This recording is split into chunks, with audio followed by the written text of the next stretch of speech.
Hello friends, જય હિન્દ જય ભારત સાથે સ્ટડી એજ્યુકેશન વિથ જીકે ચેનલમાં આપનું સ્વાગત છે. આજનો વિડીયો આવનારી તમામ પરીક્ષામાં ઉપયોગી થાય તેવા ગુજરાતી વ્યાકરણના ટોપિક પર બનાવવામાં આવ્યો છે. આ વિડીયોમાં જોડણી, સમાસ, અલંકાર, વાક્યશુદ્ધિ, રૂઢિપ્રયોગ, કહેવતો, છંદ, વિરુદ્ધાર્થી શબ્દો, સમાનાર્થી શબ્દો વગેરે જેવા ટોપિકને આવરી લેવામાં આવ્યા છે. તો વધારે ટાઈમ વેસ્ટ ન કરતા આ વિડીયો જોઈએ. પેલો પ્રશ્ન, રે આ સાફલ્ય ટાણું યુગ યુગ પલટે તોય પાછું ન આવે. પંક્તિનો છંદ જણાવો. ઓપ્શન એ સ્ત્રગધરા છંદ, ઓપ્શન બી હરિગીત છંદ, ઓપ્શન સી મંદાક્રાંતા છંદ અને ઓપ્શન ડી શિખરીણી છંદ. તો આપણે અહીંયા ગણીએ તો કેટલા અક્ષર થાય છે તે જોઈએ. 1 2 3 4 5 6 7 8 9 10 11 12 13 14 15 16 17 18 19 20 ને 21, એટલે કેટલા થયા? 21 અક્ષર થયા.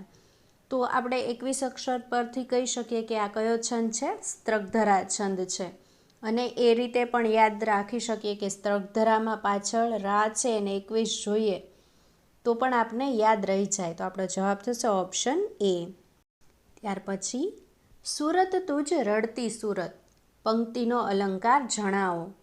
ઓપ્શન એ વ્યતિરેક અલંકાર, ઓપ્શન બી શ્લેષ અલંકાર, ઓપ્શન સી યમક અલંકાર ને ઓપ્શન ડી ઉપમા અલંકાર.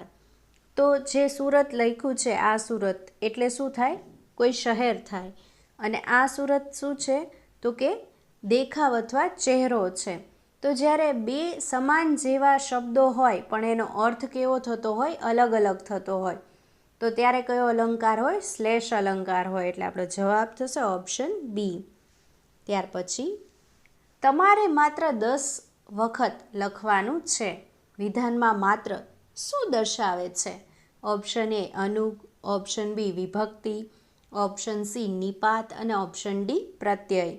તો જવાબ થશે ઓપ્શન સી નિપાત. માત્ર શું દર્શાવે છે? નિપાત દર્શાવે છે.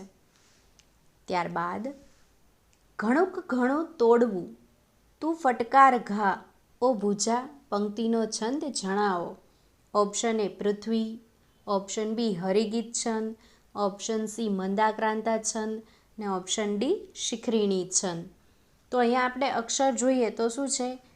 1 2 3 4 5 6 7 8 9 10 11 12 13 14 15 16 અને 17. તો કેટલા અક્ષર થાય છે? 17 અક્ષર થાય છે. હવે ઘણા બધા છંદમાં 17 અક્ષર હોય છે, પણ આપણે શું જોવાનું છે? તો કે પહેલાં જોઈએ તો શું થાય છે? લઘુ, ગુરુ ને લઘુ. એટલે કયો છંદ થાય? તો કે પૃથ્વી છંદ થાય. તો આપણો જવાબ થશે ઓપ્શન એ પૃથ્વી. ત્યાર પછી, પ્રિયજનની પગલીઓ, જાણે વનફૂલની ઢગલીઓ, પંક્તિનો અલંકાર જણાવો. ઓપ્શન એ ઉત્પ્રેક્ષા અલંકાર, ઓપ્શન બી યમક અલંકાર, ઓપ્શન સી શ્લેષ અલંકાર ને ઓપ્શન ડી રૂપક અલંકાર. તો જ્યારે પણ પંક્તિમાં શું હોય? તો કે જાણે રખે શકે હોય, તો એ કયો અલંકાર થાય? ઉત્પ્રેક્ષા અલંકાર થાય. તો આપણો જવાબ થશે ઓપ્શન એ ઉત્પ્રેક્ષા. ત્યારબાદ, ઘોડા ગાડી શબ્દનો સમાસ જણાવો. ઓપ્શન એ મધ્યમપદ લોપી સમાસ, ઓપ્શન બી દ્વિગુ સમાસ, ઓપ્શન સી કર્મધારય સમાસ કે ઓપ્શન ડી દ્વંદ્વ સમાસ. તો અહીંયા શું છે? તો ઘોડાગાડી શબ્દનો આપણે વિગ્રહ કરીએ તો શું થાય? તો કે ઘોડા વડે ચાલતી ગાડી. તો જવાબ થશે ઓપ્શન એ મધ્યમપદ લોપી સમાસ. ત્યારબાદ, ત્યાં તો પેલી ચપળ, દિસતી વાદળી જાય ચાલી, પંક્તિનો છંદ જણાવો. ઓપ્શન એ શિખરીણી છંદ, ઓપ્શન બી અનુષ્ટુપ છંદ, ઓપ્શન સી હરિગીત છંદ, ઓપ્શન ડી મંદાક્રાંતા છંદ. તો આપણે અક્ષર જોઈએ તો કેટલા થાય છે? તો ગણીએ આપણે.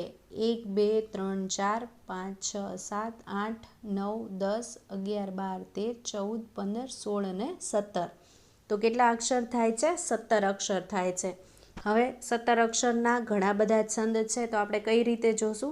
તો કે પહેલાં 3 અક્ષરને જોશું તો કયા કયા થાય છે? તો કે ગુરુ, ગુરુ ને ગુરુ થાય છે. તો આપણો કયો છંદ થાય? તો કે મંદાક્રાંતા છંદ. તો જવાબ થશે ઓપ્શન ડી મંદાક્રાંતા. ત્યારબાદ, અમેરે સુકુરુનું પૂમડું, પંક્તિનો અલંકાર જણાવો. ઓપ્શન એ રૂપક અલંકાર, ઓપ્શન બી અનન્યવય અલંકાર, ઓપ્શન સી અપહનુતિ, ઓપ્શન ડી ઉત્પ્રેક્ષા. તો જવાબ શું થશે? જ્યારે ઉપમેય અને ઉપમાન બંને સમાન નહીં પણ કેવા દેખાડ્યા હોય, એક જ હોય, તો ત્યારે કયો અલંકાર થાય? રૂપક અલંકાર થાય. તો આપણો જવાબ થશે ઓપ્શન એ રૂપક. ત્યારબાદ પુષ્પધન્વા શબ્દનો પર્યાયવાચી જણાવો. Option A Indra, option B Ganapati, option C Mahadev, option D Kamdev. તો પુષ્પધન્વા શબ્દનો સમાનાર્થી શબ્દ કયો થાય? કામદેવ થાય. તો આપણો જવાબ થશે ઓપ્શન ડી. ત્યાર પછી કદી મારી પાસે વનવંતણા હોત કુસુમો. પંક્તિનો છંદ જણાવો. ઓપ્શન એ શિખરીણી છંદ, ઓપ્શન બી વસંત તિલકા છંદ, ઓપ્શન સી મંદાક્રાંતા છંદ અને ઓપ્શન ડી સ્ત્રગ્ધરા છંદ. તો આપણે અક્ષર જોઈએ તો કેટલા થાય છે? તો કે 17 અક્ષર થાય છે. તો 17 અક્ષર થાય છે તો આપણે પહેલાં 3 અક્ષરો જોઈએ તો શું થાય છે? તો કે લઘુ, ગુરુ ને ગુરુ. તો આપણો જવાબ શું થશે? યસ, શિખરીણી છંદ. એટલે જવાબ થશે ઓપ્શન એ શિખરીણી. ત્યારબાદ અભિ વત્તા અંતર શબ્દની સંધિ જોડો. તો સંધિ શું થશે અભિ વત્તા અંતરની? યસ, ઓપ્શન સી અભ્યંતર. નેક્સ્ટ, સાચી જોડણી જણાવો. તો કઈ જોડણી સાચી છે? યસ, ઓપ્શન બી પરિવેશવાળી જોડણી સાચી છે. ત્યાર પછી જેની બુદ્ધિ સ્થિર છે તે શબ્દ સમૂહ માટે એક શબ્દ આપો. ઓપ્શન એ નિસ્પૃહા, ઓપ્શન બી સ્થિર પ્રજ્ઞ, ઓપ્શન સી ચલિત પ્રજ્ઞા, ઓપ્શન ડી મંદમતી. તો જવાબ શું થશે? જેની બુદ્ધિ સ્થિર છે તે?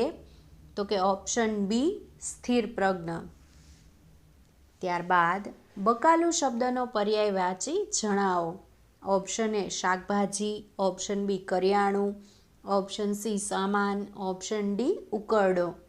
તો બકાલુ એટલે આપણે બધાને જ ખબર છે શું થાય? શાકભાજી થાય. એટલે આપણો જવાબ થશે ઓપ્શન એ. ત્યારબાદ શાયર શબ્દનો પર્યાયવાચી જણાવો. ઓપ્શન એ ઝરણું, ઓપ્શન બી રણ, ઓપ્શન સી પર્વત, ઓપ્શન ડી દરિયો. તો શાયર એટલે શું થાય? તો કે જવાબ થશે ઓપ્શન ડી દરિયો. ત્યાર પછી તીર્થોત્તમ શબ્દની સંધિ છૂટી પાડો. તો કઈ સંધિ થશે તીર્થોત્તમ શબ્દની? યસ, ઓપ્શન સી તીર્થ વત્તા ઉત્તમ. ત્યારબાદ ઉદ્ગ્રીવ દ્રષ્ટિ કરતા નભ શૂન્ય ભાષે. પંક્તિનો છંદ ઓળખો. ઓપ્શન એ અનુષ્ટુપ, ઓપ્શન બી ઉપજાતિ, ઓપ્શન સી વસંત તિલકા, ઓપ્શન ડી શિખરીણી. તો જવાબ થશે ઓપ્શન સી વસંત તિલકા. ત્યાર પછી નીચેનામાંથી કયો શબ્દ રવાનુકારી છે? ઓપ્શન એ ટપ ટપ, ઓપ્શન બી ચાબા, ઓપ્શન સી વાસણ બાસણ, ઓપ્શન ડી પાણી બાણી. તો રવાનુકારી શબ્દ કયો છે? યસ, ઓપ્શન એ ટપ ટપ. ત્યાર પછી સાચી જોડણી જોડો. તો કઈ જોડણી સાચી છે? યસ, ઓપ્શન એ વિખૂટું. ત્યારબાદ પર્જન્ય શબ્દનો પર્યાયવાચી જણાવો.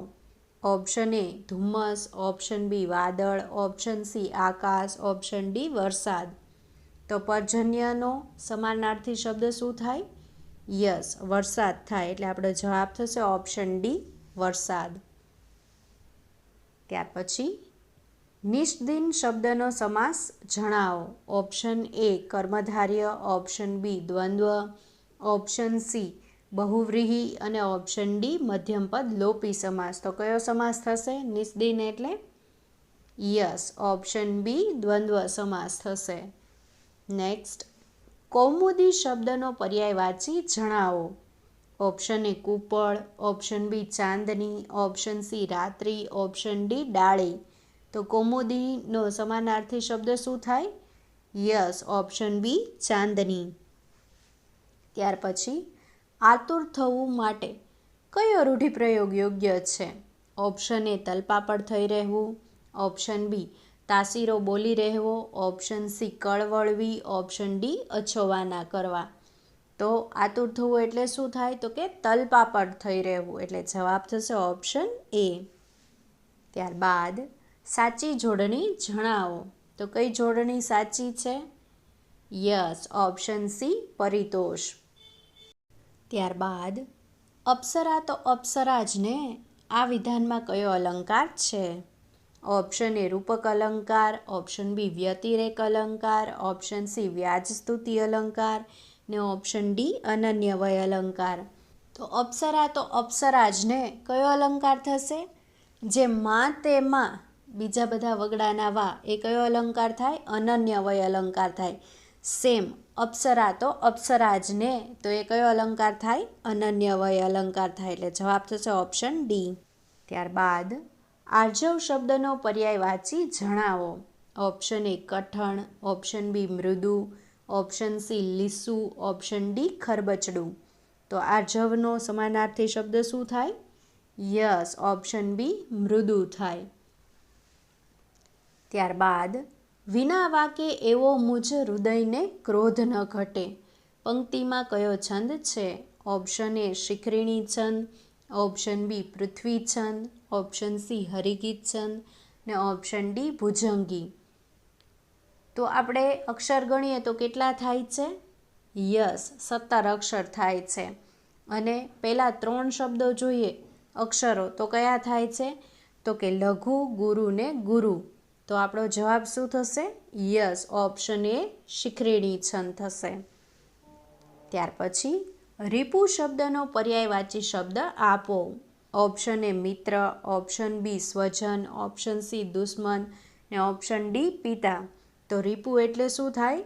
યસ, ઓપ્શન સી દુશ્મન. ત્યાર પછી કાસાર શબ્દનો પર્યાયવાચી જણાવો. ઓપ્શન એ વરસાદ, ઓપ્શન બી નદી, ઓપ્શન સી દરિયો અને ઓપ્શન ડી તળાવ. તો કાસાર એટલે શું થાય? તો કે તળાવ થાય. તો આપણો જવાબ થશે ઓપ્શન ડી તળાવ. વિડીયો ગમ્યો હોય તો લાઈક, શેર અને કમેન્ટ જરૂરથી કરજો. અને હા ફ્રેન્ડ્સ, સબસ્ક્રાઈબ કરવાનું ભૂલતા નહીં. સાથે સાથે બાજુમાં આવેલા બેલ આઇકનને જરૂરથી પ્રેસ કરજો, જેથી કરીને નવા આવનારા વિડીયોની નોટિફિકેશન મળતી રહે. Thank you.